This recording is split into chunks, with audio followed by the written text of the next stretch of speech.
স্বামী পরকীয়া করলে ঝগড়া না করে যা যা করবেন: ১. সবসময় দাঁত পরিষ্কার রাখবেন, মুখ থেকে কখনো যেন দুর্গন্ধ না আসে। ২. স্বামীর জন্য ঘরে ভালো সুগন্ধি আতর ব্যবহার করবেন, বাইরে যাওয়ার জন্য নয়। ৩.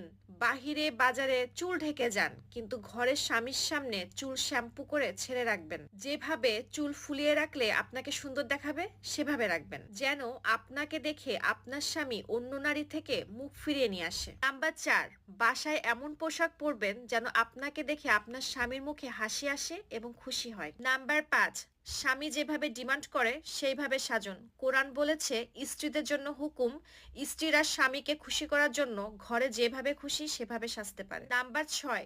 স্বামী যেটা পছন্দ করে সেটা যদি জায়েজ হয় তাহলে জীবন থাকতে মেনে নিবেন। স্বামী পছন্দ করছে বিয়ের পর বাবা মার সাথে থাকতে, মেনে নিবেন। অনেক স্ত্রী আছে এগুলো মানতে পারে না, তখন স্ত্রীর প্রতি স্বামীর আকর্ষণ কমে যায়।